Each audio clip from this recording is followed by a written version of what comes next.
Greetings from Woodturning with Dick. A little bit of a backstory to this one. I don't always wear hoodies and jeans and workshop gear. I do occasionally need to be in a suit. However, I hadn't worn it in 3 years, pulled it out of the wardrobe. I found the packet had been partly eaten by moths. I've got quite a lot of cedar in the sheds. I should have had a little bit in the bottom of the wardrobe and it wouldn't have been an issue. I'm going to make myself a little pot so it can let off the vapours of the cedar and say bye-bye to any future issues with any wool suits that I have in the wardrobe. So I've got a lump of cedar. The sapwood's been attacked a little bit by woodworm, but I'm going to take that bit out. So I'll tend my bowl more towards this side. It's going to make a lovely, lovely scent in the whole workshop, as opposed to what I was turning last, which was the tufnel. Well, that's trimmed down nicely. Nice bit of grain. It doesn't matter actually what it looks like, if there's any sapwood in it or not. As long as there's not any worm in it, I'm happy. It's quite a deep set bit of wood, this. So I think I'll make a lid for it. Yeah. And I guess, even though I'm going to put my drill chuck in there, do a few more holes of that size in the lid once I cut the lid off.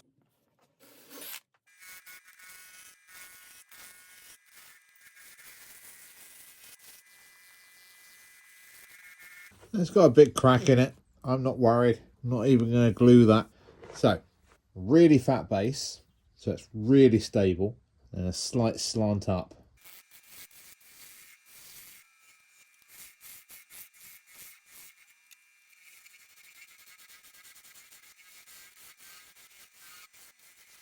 Okay, given the size of that crack developing, I am going to put some super glue in, but I'm not going to sand the seal first, which is usually a better idea, so this stops the super glue soaking into the rest of the wood. I'm literally going to put some super glue down the crack with some dust after sanding this bottom bit to about 80 grit.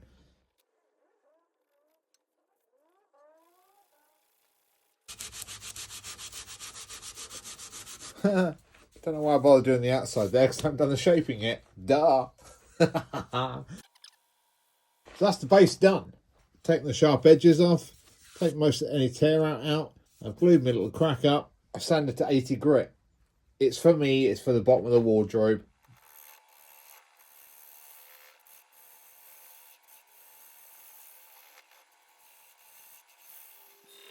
If there was a smell-o-vision function, I'd definitely be turning it on right now. The smell in here is just glorious.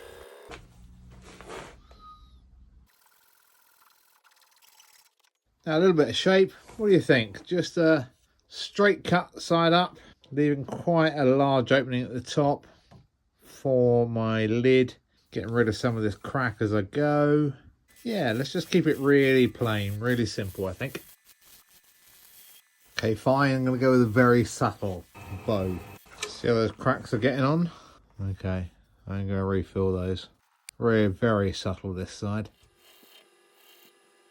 Oh, sorry. I should bring you with me, shouldn't I?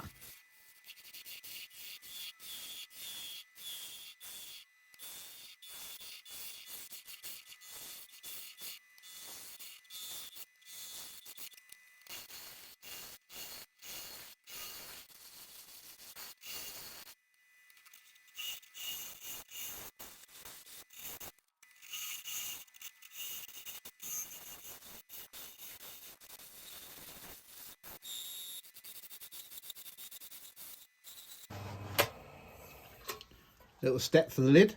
Nice. Bit more hollowing to go. Of course, the camera's in the way.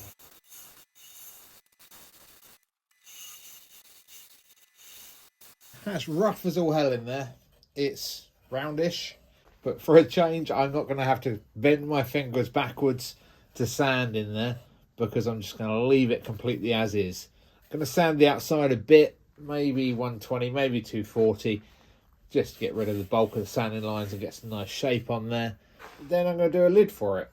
A simplistic little lid that's going to sit just in that gap there. I sand it to 240 grit. Aside from the cracks, the grain on that is gorgeous. That lovely continual flow.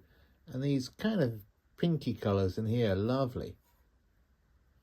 But the cracks are unfortunate. Smell, man. Smell is stunning.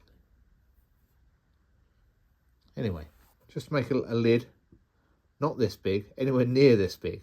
I'm literally going to turn that down to virtually nothing, glue it in there and finish it off with a chisel, and then perforate the top of the lid.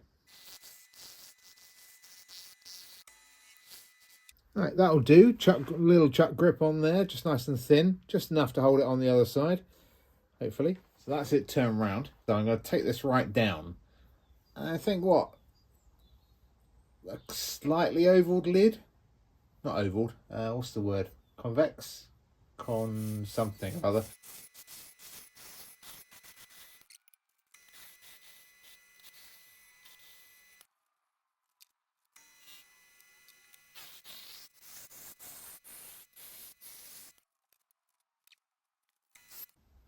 Just going to put a light pencil mark on the outside top edge here.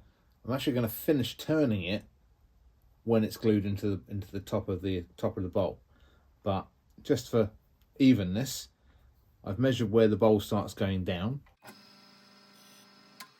It's about there.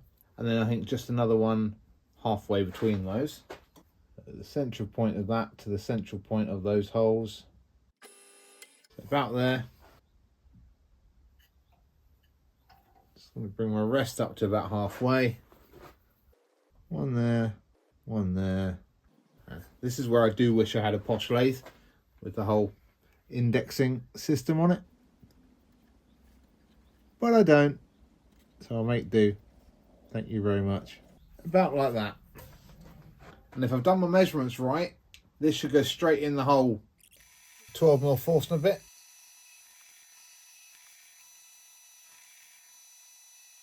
Okay, not finished yet,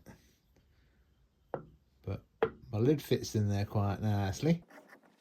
Grain lined up as much as I can. It doesn't matter too much, but I'm going to glue that in, then I'm going to put it back on the lathe. That's why it's still on the chuck. Before I glue it in, I've cut up lots of bits of spare, little blocks to go in there. The idea being, the more scent, the better. The more smell, the better. Get in there. Then, once this is glued in, put it back on the lathe. Bring this down to true. Hopefully the grain will match up reasonably well. Doesn't matter if it's not perfect.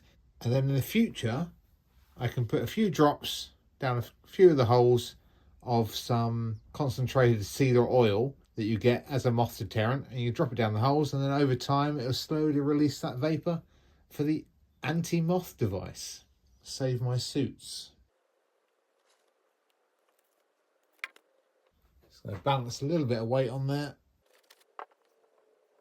There you go, some lignum vitae blanks. There you go, glue's dry enough. Bring that ledge down to meet the top.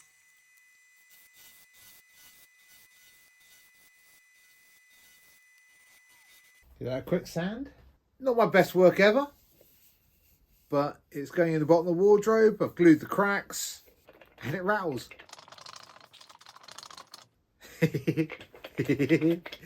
But that will do. If it gets knocked over, lid's not going to come off, the stuff's not going to come out. I can put some drops in the top in about a year's time when the wood's lost its cedarness. And yeah, perfect. Happy with that.